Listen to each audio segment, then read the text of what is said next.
Hi, this is Spencer Colgan from Spencer Colgan is Wallpaper, and we're working in an old bathroom, putting wallpaper about 2 feet from the floor.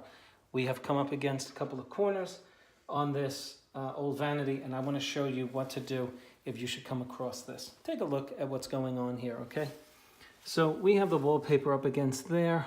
You can see what we have to do here, but we have a couple of different lengths.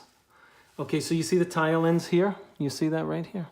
Make sure you got that. Okay, the tile ends there, but then we go in another inch here, and then we come out that far. Okay, and so I want you to see what we have to do in order to make this look right. And you can adopt my method, or you can come up with your own, but I'm going to show you the way I do it, just so you can, you can adopt this way of doing business too. Okay, so let me just show you a little trick. If you wanted to know, you see this part down here where we're kind of like, let's say you didn't have a level for this, which every wallpaper hanger does. Okay, you need something that's going to fit within 18 inches. But levels are either 3 feet long, or you have the little ones that are about 9 inches long. Okay, but let's just say you didn't have a level handy. Let me show you a little trick that you can do. You can go off of the straight of the woodwork, okay? Assuming, of course, now you have to establish that. Let's say you only had a long level. Make sure that your woodwork is straight, and you see this amount of wallpaper that overlaps this. You see this here? If you're consistent all the way down, you know that this is straight, okay? It's just common sense. So example, if the reveal, let's call this a reveal, this little overlap, this scrap, if this is consistently 5/8 of an inch, you know that this is consistently whatever, whether it's straight or consistently off. But if this were to be off over here, then get out your level and do what you got to do. In fact, if that's off on your woodwork, you know that your paper's crooked. I just wanted to give you a little tip there, just in case you were lazy and you didn't want to go get your level. You could determine its plumb with this being a tool. Okay, that's first off. Your second tip during this video is this. How are we going to make this, how are we going to cut this? This is what I do. I extend my blade out, and I do this. Look, I want you to see this. Okay, let me give you an angle so you can see it. All I'm doing is I'm going off of this countertop here. Okay? We're not affecting the countertop. We're not going to cut it. But we're using that. Look at how beautifully sharp that is. Let me bring you over there, okay? Look at how nice and sharp this is right here. See how nice and sharp? Okay, so I'm going to do that not only for above, but I'm going to do that for below as well. How's that? I'll bring it down here so that you can see it better. Okay, so, but now look, you got to hold this in place. Look at how I'm putting my fingers above and below where I'm going to cut it, okay? Again, it's a very sharp blade. Let me bring you back, show you what I did. Okay, you see that there? It's a very sharp blade, so look at how nice it gets it in there, okay? See that beautiful cut? Okay, but if you don't have a nice and sharp blade, you're not going to be able to do that. And the last one I'm going to do is right at the bottom here.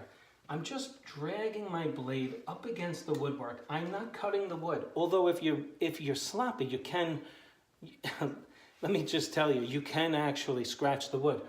But you got to know the surface against which you can do that. And this is safe here. I've never scratched anybody's wood like that, okay?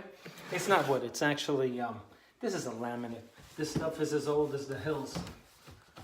But that's what we're dealing with. So you can use this. I would do this in my own house. It's just something that we do in order to make the cut really sharp. There are instances in which I would not recommend that, particularly with pine or something painted. Take the paint right off of it. Anyway, now that I got that cut, okay, so I'm good now. I do something called rocking the blade. Rocking the blade. Okay, our human hands work too quickly. Let me show you what I'm doing here. You see this part? You see this part right up here? If you slice fast, you'll slice quickly toward the electric, or you'll slice the whole sheet of paper a good 10 inches down before you can get your blade to stop. So let me show you how I do it. I've shown you this on previous videos. Now, you're watching my video. Which way would you cut this? This way or toward the electric? Which way? If you said toward the electric, you're correct, because your blade is only going to go right under this green smoother. If I go this way, I'm going to cut my paper, okay? But let's just say I wanted to go against the rule, and I did it the wrong way, or against advice. Look at what I'm doing. I'm rocking the blade. I protected my hand from speeding, going in the wrong direction. You know, if I go too fast, I can slice the paper. But if I just drag it slowly and then rock it, what I mean by rocking is you get the blade and you don't drag it, you simply rock it so that your hand doesn't move it across the paper and cut too much. And so look what happens as a result.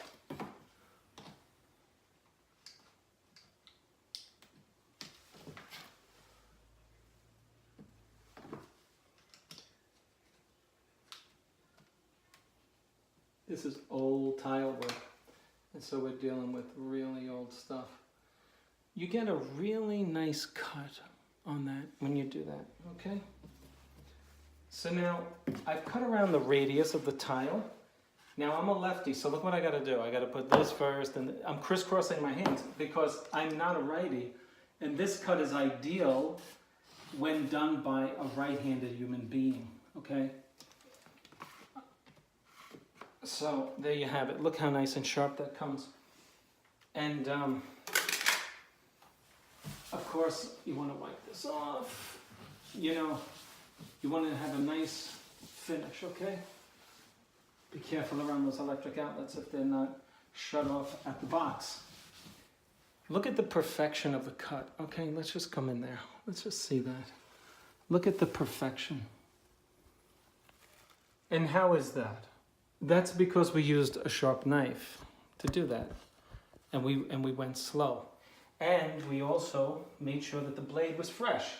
Because if you use an old blade, it will be jagged and unprofessional. So you don't want to do that. Okay, so again, I'm crisscrossing my hands, cutting against this countertop. Again, I don't want to go too fast, because if I do, let me just show you what I'm doing, bring you down another level. If I go too fast, I'm going to go right through the cut and cut too much. So I'm crisscrossing. Just show you here. I'm crisscrossing my hands, cut down like this, boom. Take it right off. Okay, let's see. There we have it. Okay, nice sharp cut. And so, of course, always remembering to wipe the area. Now, my blade is feeling a little dull. I'm gonna switch blades.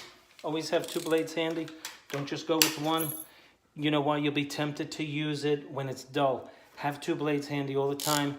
This way, you know, you don't have to keep reloading